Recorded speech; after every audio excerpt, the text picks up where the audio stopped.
Hello guys, कैसे आप लोग? आई थिंक आप लोग अच्छे होंगे। आप देख रहे हैं इनफाइनाइट इट और मैं हूँ आर.के. आर्या सर। आज हम पढ़ने वाले हैं क्लास 9 का 4.3 का 7वां प्रश्न नंबर 7वां, ठीक है ना।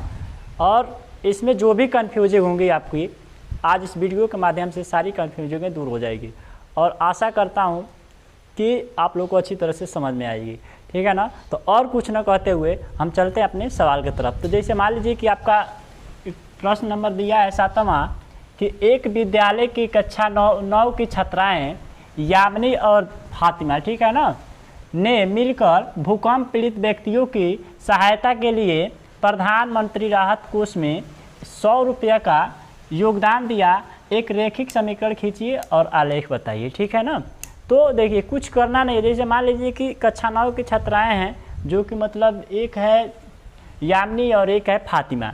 दोनों ने मिलकर कुछ रुपया दिया, मतलब कुछ फातिमा ने दी और कुछ यामिनी ने दी। दोनों ने मिलकर जो दिया है, मतलब दोनों को ऐड किया गया है, तो कितना के बराबर है? 100 रुपये के बराबर। तो एक कन्फर्म नहीं कि यामिनी कितना दी है और फातिमा कितना दी है, यही आपको मतलब उसके माध्यम से दर्शाना है और कन्फर्म भी करना है। तो मान लीजिए कि अब उसके लिए कंफर्म तो हमको मालूम है नहीं, बट हम उसके लिए क्या कर सकते हैं कि मान सकते हैं। यहाँ लिखेंगे माना कि कौन है? यामिनी है ना। तो लिखेंगे यामिनी ने योगदान दिया। तो योगदान कितना का दिया? मान लेंगे कि X रुपया दिया, ठीक है ना। माना कि यामिनी कितने रुपये दी है? X रुपया। तो उसी तरह से फातिमा का मान लेंगे। फातिमा का हो जाएगा, फातिमा ने योगदान दिया बराबर Y रुपया, ठीक है ना। यामिनी को मान लेंगे X रुपया दी है, फातिमा को मान लेंगे Y रुपया दिए। क्यों मान रहे हैं? क्योंकि हमको कन्फर्म नहीं है कि कितना है। तो इसलिए अब हो जाएगा आपका, मान लीजिए कि A जितना दे रही है और जितना A दे रही है, इन दोनों को जोड़ा जा रहा है तो कितने के बराबर आ रहा है? 100 रुपये के बराबर। नहीं, दोनों मिल करके 100 रुपया दिए हैं। तो यहाँ पे लिख देंगे X प्लस Y, ठीक है। इन दोनों को जोड़ रहे हैं तो कितना के बराबर आएगा? 100 रुपये, ठीक है ना। अब X प्लस Y बराबर 100 आपका ये क्या हो गया? एक समीकरण बन गया, ठीक है। और समीकरण को मतलब इसमें दर्शाने के लिए आपको बॉक्स की आवश्यकता पड़ती है। तो यहाँ पे हम बॉक्स बनाएंगे एक। मान लीजिए कि एक बना लेते हैं बॉक्स। इस सवाल में, हर एक सवाल में बॉक्स का प्रयोग किया गया है, ठीक है ना। अब इसे समझाने की कोई आवश्यकता नहीं है, आप लोग को अच्छी तरह से मालूम होगी। हर एक सवाल में यही है। जैसे मान लीजिए कि यहाँ पे X है और यहाँ पे Y है, ठीक है। मान लीजिए X बराबर हम क्या मान लेते हैं? 0 मान लेते हैं। तो मान लीजिए X बराबर अगर हम 0 रखते हैं तो ये तो ख़त्म हो जाएगा। तो Y बराबर क्या बच जाएगा? 100। तो यहाँ लिख देंगे 100, ठीक है। फिर यहाँ पे मान लीजिए Y बराबर क्या रख देते हैं? 0। तो यहाँ पे Y है, यहाँ पे Y की जगह पर अगर मान लीजिए कि हम 0 रख देते हैं, ठीक, समझिएगा। तो यहाँ Y बराबर 0 के तो इसका वैल्यू तो ख़त्म। तो X बराबर आपका क्या बचेगा? 100। तो यहाँ पे हो जाएगा 100। कोई दिक्कत नहीं। तो ये मान लीजिए कि आपका इतना मतलब ये निकल गया। अब इसको दर्शा देना इसमें। अब देखिए, दर्शाने के लिए थोड़ा सा अब इसको समझ लीजिए, हम पहले से ही बना दिए थे। देखिए, मान लीजिए कि 100 आ रहा है। 100 तक लिखने के लिए मान लीजिए अब इसको 100 तक अगर बनाए, इसको मतलब आपको मतलब दर्शाना है आलेख में, तो आलेख को 100 तक अगर बनाए, 1 से लेकर 100 तक, तो आप जानते हैं कि कापी भी भर जाएगा, पता चलेगा फिर भी नहीं बनाया हमारा। तो उसके लिए हम क्या किए हैं कि 20-20 का हम क्या कर दिए? अंतर कर दिए। यानी कि 1-1 सेंटीमीटर का रहेगा, 20-20 का रहेगा, बट 1-1 सेंटीमीटर का, इसका जो बीच का अंतर है 1-1 सेंटीमीटर मान लेंगे। यहाँ पे साइड में लिख देंगे कि 20 इसका जो मतलब मात्रक लिया गया है 1-1 सेंटीमीटर का है, ठीक है ना। तो ये जो हो गया आपका, मान लीजिए कि आपका X है और ये आपका Y है, ठीक है। ये आप अच्छी तरह से जानते हैं। इसे नहीं लिखें क्योंकि इधर कोई आवश्यकता नहीं है, आपको आवश्यकता है तो इधर है। तो मान लीजिए कि आपका मानना नहीं, यहाँ पे दिया है कि X कहाँ पे है? 0 है। मान लीजिए ये आपका 0 पॉइंट ये होता है, ठीक है। यहाँ पे है और जाना चाहता है किसके पास? 100 के पास, Y 100 के पास। यानी देख लीजिए यहाँ पे 0 है और 100 कहाँ है आपका? यही है ना। तो यहाँ पे एक बिंदु दे देंगे, ठीक है। अब यहाँ पे आपका क्या बन जाएगा? ये हो जाएगा 0,100। कोई दिक्कत नहीं। अब दूसरी बात ये है कि आपका जो X है 100 के पास है। X किसके पास है? तो 100 के पास। और जाना किसके पास चाहता है, तो 0 के पास। तो देखिए समझिए थोड़ा सा, मान लीजिए 100 के पास है और 0 मतलब 0 कदम, मान लीजिए 0 कदम जाना चाहते हो। 0 कदम का मतलब है कि जहाँ है वहीं रहेगा, ठीक है। तो यहाँ मान लीजिए ये आपका हो जाएगा कि 100 अकामा 0, ठीक है। 2 बिंदु आपका मिल गया। अब इस बिंदु को आलेख मतलब खींचने के लिए कह रहा है ना, तो यहाँ पे क्या कर देंगे, मिला देंगे इस बिंदु को। देखिए मिला दिए। अब उसके बाद से यहाँ पे मान लीजिए मिलाने के बाद से यहाँ पे समीकरण दे देते हैं कि क्या समीकरण था आपका, x + y = 100। यहाँ हो जाएगा x + y = 100, सॉरी, ठीक है। ये आपका बन गया आलेख, ठीक है। अगर ये क्वेश्चन समझ में आ गया हो, अगर नहीं समझ में आया तो फिर से स्किप करके देख सकते हैं वीडियो को। समझ में आ गया तो हम चलते हैं अगले सवाल में। जैसे इस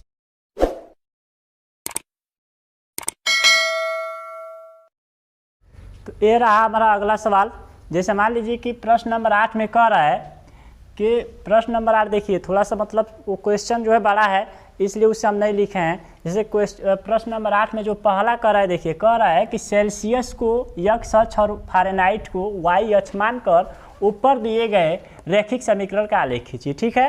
तो आप प्रश्न देख लीजिएगा, ऊपर लिखा हुआ है बढ़िया से, प्रश्न नंबर 8 और उसका पहला ये पूछ रहा है, ठीक। तो इसका मतलब ऊपर रैखिक समीकरण जो दिया हुआ है वो आपका है फ़ारेनहाइट = 9/5 सेल्सियस +32, ठीक है। यही आपका समीकरण दिया हुआ है, ठीक, रैखिक समीकरण। अब इसी से आपको इसमें दर्शाना है। तो इसमें दर्शाने के लिए देखिए यहाँ पे पहले हम देख रहे थे कि ये मान लीजिए एक y था और यहाँ पे x है, या फिर यही ये y था ये x है, ठीक है। तो यहाँ पे y के जगह पर मान लीजिए ये ले लिया है f और x की जगह पर ले लिया है सेल्सियस, ठीक। तो हमको कुछ नहीं करना है, यहाँ पे बनाएंगे हम अपना बॉक्स, क्योंकि इसके माध्यम से ही कोई भी इसमें सवाल लग रहा है। तो देख रहे हैं आप ये कितना इम्पोर्टेंट है इस सवाल के लिए। तो ये आपका बॉक्स हो गया। अब इस बॉक्स में हम देख रहे हैं कि पहला आपका हो जाएगा C यानी कि सेल्सियस और दूसरा आपका हो जाएगा फ़ारेनहाइट, ठीक। तो यहाँ पे हमको देखिए मतलब अब C बराबर हम कुछ मानेंगे, कोई भी मतलब मान लेते हैं कि मान लेते हैं क्या है, 0 है, ठीक। C बराबर अगर हम 0 लेते हैं तो यहाँ पे समझिए थोड़ा सा, मान लीजिए कि ये फ़ारेनहाइट है और ये 9/5 है और ये C = 0 हम ले लेते हैं। तो समझिए लिखने की आवश्यकता नहीं है, समझ सकते हैं आप, क्योंकि इतने बार पढ़ चुके हैं कि इसे आप अपने दिमाग में ही लगा सकते हैं क्या होगा। तो यहाँ पे मान लीजिए कि हम यहाँ पे 0 रखते हैं, तो यहाँ बीच में कुछ नहीं है, मल्टीप्लाई है, और 0 से जब मल्टीप्लाई होगा तो इसका भी वैल्यू क्या हो जाएगा, 0। यानी कि जब इसका वैल्यू 0 होगा तो इसको हम हटा देंगे, इसका वैल्यू मतलब कुछ नहीं है, तो इसको हटाएंगे। मान लीजिए इसको क्लोज कर लेते हैं, तो यह बराबर आपका क्या बचेगा, 32, ठीक है। यहाँ पे समझिए ये आपका वैल्यू इसका 0 हो जाएगा तो बच जाएगा क्या, 32। तो यहाँ पे हम क्या लिख सकते हैं, f = 32, ठीक है। अब मान लीजिए कि अब कुछ ये C बराबर भी अब फिर से कुछ मानते हैं। मैं मान लीजिए कि ये पहला तो निकल गया, फिर से एक बार और निकालना है ना। तो यहाँ पे C बराबर हम मान लेते हैं, मान लीजिए कि यहाँ पे 5 है तो 5 को हटा देते हैं। मान लीजिए अगर हम C बराबर यहाँ पे 5 लिखते हैं तो देखिए कितना आसान है। मान लीजिए कि यहाँ C बराबर 5 हो गया, ठीक। तो यहाँ 5 जब रखेंगे तो 5 से 5 कर देते हैं। मान लीजिए कि समझा रहे हैं यहाँ पे लिख करके, फ़ारेनहाइट = 9/5 और यहाँ देखिए C है ना, तो C की जगह यहाँ पे लिख देंगे 5, ठीक है। C = 5 रखा गया है, प्लस है तो +32। अब इससे यह कट नहीं जाएगा, कट जाएगा, यानी ये फ़ारेनहाइट बराबर क्या हो गया, इन दोनों को जोड़ेंगे तो ये हो जाएगा 1 और एक 41 यानी 41, ठीक है। ये आपका हो गया। अब इसमें आपका फ़ारेनहाइट बराबर क्या हो गया, 41। कोई दिक्कत नहीं। अब अगला सवाल हम जिसे मान लीजिए यहाँ तक तो आपका हो गया। अब इसी को आपको इसमें दर्शाना है। दर्शाने के लिए देखिए हम क्या करेंगे, कुछ करना नहीं है। मान लीजिए कि यहाँ पे फ़ारेनहाइट का मान क्या है, 32 है, और सॉरी यहाँ पे सेल्सियस का मान 0 है, तो सेल्सियस इसमें देखेंगे, ये आपका सेल्सियस है, सेल्सियस यानी x अक्ष। यहाँ पे बोला है कि सेल्सियस को x अक्ष मानेंगे, और ये आपका है y अक्ष यानी कि फ़ारेनहाइट। कोई दिक्कत नहीं। तो फ़ारेनहाइट हो गया, या सेल्सियस हो गया, यानी कि सेल्सियस पे है 0, यहाँ पे 0 है, ठीक है, 0 पे है सेल्सियस। अब जाना चाहता है किसके पास, फ़ारेनहाइट के पास, यानी कि फ़ारेनहाइट 32 यानी 32। तो यहाँ पे थोड़ा सा आपको दिमाग यही लगाना है कि हमारा 30 है, 30 है, ठीक। तो 30 के बाद मतलब 2 स्टेप, मतलब इसी में 5 स्टेप हैं, एक एक करके 5 का कामन लिया गया, यानी 5 के बाद 5, 10, 15, 20 देख रहे हैं ना। यहाँ मान लीजिए कि आपका 30 यहाँ हो जाएगा 31 और यहाँ हो जाएगा 32, ठीक। 32 हमको चाहिए ना, तो यहाँ पे एक बिंदु ले लेंगे, मान लीजिए कि यहाँ पे एक बिंदु हम ले लेते हैं, ठीक। ये आपका हो गया 32, यानी इसका वैल्यू क्या हो जाएगा, इसका बिंदु का नाम क्या हो जाएगा, तो ये हो जाएगा 0 से उठ कर गया है ना, 0 कामा 32, यानी यहाँ पे हो गया 32। कोई दिक्कत नहीं। दूसरी बात है कि फ़ारेनहाइट में, यहाँ पे फिर से दूसरी में देखिए, यहाँ पे सेल्सियस किसके पास है, 5 के पास है, और जाना किसके पास चाहता है, तो 41 के, यानी F41, फ़ारेनहाइट में 41 के पास। यहाँ पे देखिए ये 5 है ना, ये 5 है, ऊपर की तरफ जाएंगे, ये ऊपर की तरफ जाएगा तो देखिए यह 40 है, 40 के बाद एक स्टेप आ गया, यानी कि मान लीजिए यहाँ पे है, ठीक है। ये आपका बिंदु अब यहाँ पे 5 के सीधाई में रहेगा, यहाँ पे मान लीजिए कि यहाँ पे हम एक इस 5 के सीधाई में यहाँ आ रहा है, ठीक। यहाँ 5 का मतलब समझ रहे हैं ना क्यों लिखे हैं, जैसे मान लीजिए ग्राफ में हम बनाएंगे ना तो उसमें देखिएगा रेखा होता है छोटा छोटा, तो ये 5 के रेखा जो 5 है ना उस पर जाएगा तो यहाँ पे मान लीजिए कि यहाँ पे एक बिंदु बनेगा, ठीक। अब उस बिंदु का नाम क्या हो जाएगा, 5,41, क्योंकि 5 से उठ कर गया है, तो ये हो जाएगा 5 और 41, ठीक है। तो अब इसको हम क्या करते हैं, इस बिंदु को और इस बिंदु को दोनों को हम क्या कर देते हैं, मिला देते हैं, क्योंकि कह रहा है खींचने के लिए, आलेख खींचने के लिए। तो इसको हम क्या करेंगे, इन दोनों बिंदुओं को मिला देंगे। सॉरी, मान लीजिए कि आपका बिंदु हो गया, आप स्केल के सहायता से मिलाइएगा, थोड़ा अच्छा रहेगा, मतलब इंचिल से जब मिलाएंगे तो सीधा रहेगा। यहाँ पे हम देख रहे हैं मतलब ऐसे ही खींच रहे हैं, इधर उधर हो जा रहा है, तो उसमें कोई बात नहीं है। मान लीजिए कि ये आपका हो गया, रेखा खींच दिया गया, आलेख खींच दिया गया। अब यहाँ पे इसका नाम ले लेते हैं, मान लीजिए कि क्या था, इसका समीकरण क्या है, तो ये हो जाएगा F बराबर, यानी फ़ारेनहाइट बराबर 9/5 × C + 32, यही था ना, ये समीकरण हो गया। तो अगर ये समझ में आ गया तो इसी में आप देखते हैं कि दूसरा स्टेप क्या करें। देखिए 8वां में 5 सवाल दिया है, 5वां हम समझा रहे हैं आपको, ठीक है। तो ये आपका पहला हो गया। अब इसी में हम देखते हैं कि दूसरा क्या दिया है। हाँ, तो जैसे कह रहा है 8वां का दूसरा सवाल, यदि तापमान 30 डिग्री सेल्सियस हो, ठीक है, तो फ़ारेनहाइट में क्या होगा, मतलब तापमान क्या होगा, ठीक है ना। तो जैसे कह रहा है ना, अगर मान लीजिए कि इसमें हम क्या करते हैं कि तापमान जो है 30 डिग्री सेल्सियस कर देते हैं, जहाँ सेल्सियस है वहाँ पे 30 डिग्री सेल्सियस। अब 30 अगर वहाँ पे भर देते हैं तो फ़ारेनहाइट का मान क्या होगा, ऐसे ही मान लीजिए कि आप मान लीजिए यहाँ पे 30 रखते हैं तो इसका मान क्या हो जाएगा, तो हम निकाल लेंगे एकदम आसानी से। देखिए मान लीजिए कि यहाँ पे लिखते हैं कि F बराबर 9/5 और 30 डिग्री, यानी पहला है ना, इसको छोड़ दीजिए, अभी दूसरा को छोड़ दीजिए, पहला देखिए यहाँ पे मान लीजिए सेल्सियस है ना, इसके जगह पर क्या रखते हैं 30, तो यहाँ पे बीच में कुछ नहीं तो मल्टीप्लाई, अब यहाँ हो जाएगा 30 × 32, ठीक है। अब सॉरी इंटू नहीं है, यहाँ पे प्लस है, ठीक है। यहाँ पे अब क्या करेंगे, 5 से अब इसमें हम डिवाइड करेंगे, यानी कट जाएगा आराम से, कितना टाइम्स में, 6 टाइम्स में। तो यहाँ हो जाएगा F = 9, यानी कि 9 का 6 में मल्टीप्लाई करेंगे, ठीक है ना। 9 का 6 में मल्टीप्लाई करेंगे तो 9 × 6 = 54, प्लस है तो प्लस और 32, ठीक है ना। अब इन दोनों को ऐड कर देंगे, ऐड करेंगे तो ये हो जाएगा 6 और ये हो जाएगा 8, ठीक है। यानी कि हम क्या करेंगे, अगर सेल्सियस का मान 30 है तो फ़ारेनहाइट में उसका मान क्या होगा, 86, फ़ारेनहाइट में कितना होगा, 86 होगा। समझ में आ गया। इसी में मान लीजिए अब दूसरा, यदि तापमान 95 डिग्री फ़ारेनहाइट है तो सेल्सियस में तापमान क्या होगा, ठीक है।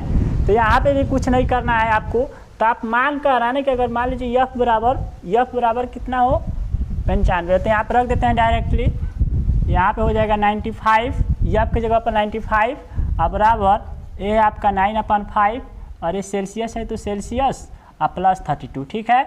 अब यहाँ पे हम देखते हैं कि इसको क्या कर देते हैं, उठा कर इधर भेज देते हैं, तो मान लीजिए हो जाएगा 95 माइनस, यहाँ पे देखिए इसको उठा कर इधर भेजना है, तो देखिए प्लस में इधर आएगा तो क्या हो जाएगा, माइनस में, ये हो जाएगा 32 और बराबर ये आपका 9/5 और सेल्सियस। यहाँ पे इसको ऐसे ही छोड़ देंगे। अब इसमें देखते हैं, इसको घटाएंगे तो कितना हो जाएगा, घटाएंगे तो हो जाएगा 63। ठीक है, 95 में से 32 जाएगा तो 63 बचेगा। अब यहाँ पे थोड़ा सा डिसिम्प्लाई और कर देते हैं। देखिए यहाँ पे आपका 5 क्या है, डिवाइड है, क्या है, डिवाइड है, यानी नीचे है, इधर आएगा तो क्या हो जाएगा, मल्टीप्लाई हो जाएगा, तो ये आपका हो जाएगा इंटू 5। ठीक है, अब देखिए ये 9 आपका क्या है, ऊपर है, यानी कि मल्टीप्लाई है, ऊपर है तो मल्टीप्लाई है। यहाँ पे देखिए मतलब थोड़ा सा समझ, यहाँ पे मान लीजिए मल्टीप्लाई, ठीक, ऊपर है तो मल्टीप्लाई है, जब इधर आएगा तो क्या हो जाएगा, यानी कि जब दूसरे साइड में जाएगा, एक साइड में डिवाइड रहता है, दूसरे साइड में जाता है तो क्या हो जाता है, मल्टीप्लाई। तो ये आपका हो जाएगा 9 बराबर C। ठीक है, अब देखिए 9 को हम इससे क्या कर सकते हैं, काट सकते हैं, तो 7 टाइम्स पे कर जाएगा, 9 7 का 63 होता है, आप भी जानते हैं। अब इसका हम मल्टीप्लाई कर दें, 7 का 5 में मल्टीप्लाई करेंगे तो 35। ठीक है, यानी कि 35 डिग्री सेल्सियस। ठीक है ना, कहने का मतलब ये है कि अगर मान लीजिए कि फ़ारेनहाइट में 95 फ़ारेनहाइट है मतलब तापमान, तो उसका डिग्री सेल्सियस में कितना होगा, 35। ठीक है, इसी का हम अगला सवाल देखते हैं कि अगला सवाल आपका, हाँ तो ये हमारा हो गया अगला सवाल। देखिए इसमें कह रहा है कि क्या ऐसा भी कोई तापमान है जो सेल्सियस और फ़ारेनहाइट दोनों के लिए संख्यात्मक समान हो। ठीक है ना, यदि हाँ तो ज्ञात कीजिए। ठीक है ना, तो देखिए क्या करना है कि मतलब ऐसी कोई मतलब तापमान है जो कि फ़ारेनहाइट और सेल्सियस दोनों के लिए समान हो। तो देखिए कुछ नहीं करना है, अब ऐसे तो हम डायरेक्टली कह नहीं सकते, निकालना पड़ेगा, मानना पड़ेगा। देखिए यहाँ पे लिखेंगे हल में, माना कि तापमान बराबर यक्स। ठीक है, दोनों के लिए मतलब फ़ारेनहाइट और सेल्सियस दोनों के लिए यक्स मान लिया गया, तो आपका क्या है, F बराबर 9/5 सेल्सियस प्लस 32। ठीक है, ये आपका है समीकरण है। ठीक, अब इसी में क्या करना है, हमको रखना है, मान रख दीजिए। अब यहाँ पे जब फ़ारेनहाइट है तो यक्स रखेंगे, तापमान यक्स। ठीक है, 9/5, यहाँ भी तापमान C है, यानी कि डिग्री सेल्सियस, इसको भी क्या करेंगे, यक्स ही रखेंगे। यहाँ बीच में मल्टीप्लाई है, प्लस है तो प्लस, ये हो गया 32। ठीक है, अब इसमें हम देख रहे हैं कि यक्स अपने जगह पर है और इसके नीचे कुछ नहीं 1 है, इन दोनों का एलसीएम लेंगे तो ये हो जाएगा 5। अब इसका इसमें और इसका इसमें मल्टीप्लाई कर देंगे तो ये हो जाएगा 9 का 1 में मल्टीप्लाई 1, यानी यक्स 9 और यक्स है तो 9x। ठीक है, प्लस है तो प्लस, इसका इसमें करेंगे तो 5 का 32 में मल्टीप्लाई करेंगे तो ये हो जाएगा 5 2 जा 10 और 5 3 जा 15 और 1 16, यानी 160। ठीक है, उसके बाद से डिसिम्प्लाई, इसको क्या कर देते हैं, इधर भेज देते हैं, तो भेज दीजिए, ये हो जाएगा 9, यानी 5 के x में गुणा 5x और बराबर है 9x आप प्लस 160। ठीक है, अब फिर से डिसिम्प्लाई इन दोनों को एक पास कर लेते हैं तो ये हो जाएगा 5x अपने जगह पर है और ये 9x है, प्लस इधर आएगा तो माइनस और 160। ठीक है, उसके बाद से हम देख रहे हैं कि इसमें से इसको घटाते हैं तो कितना हो जाएगा, ये हो जाएगा -4x बराबर 160। अब ये माइनस में है, सॉरी माइनस में है, उधर माइनस में मल्टीप्लाई। ठीक है ना, मल्टीप्लाई है, देखिए हमको यक्स का मान निकालना है तो इसको क्या कर देंगे, उधर भेज देंगे -4 को, तो यहाँ हो जाएगा this implies x equal to हो जाएगा 160/-4। ठीक है, तो जब इसका हम मल्टीप्लाई इसमें करेंगे ना तो ये हो जाएगा आपका यक्स बराबर, देखिए 4 4 जा 16 और ये 0 है तो 0, यानी कि -40। एक -40 एक ऐसी मतलब तापमान है कि दोनों के लिए क्या हो जाएंगे, फ़ारेनहाइट और सेल्सियस के लिए दोनों के लिए क्या होगा, समान होगा। तो देखिए आपके सामने है, यक्स का मान निकाल गया, यानी तापमान हो गया 40 -40, यानी -40 दोनों के लिए क्या होगा, समान होगा। तो देखिए अगर मतलब ये सवाल आपको समझ में आ गया हो तो कमेंट करके ज़रूर बता दीजिएगा कि सर हमको समझ में आ गया है। ठीक है, तो हम अगले जैसे प्रश्नावली के लिए अगले वीडियो में मिलते हैं, तब तक के लिए थैंक्स।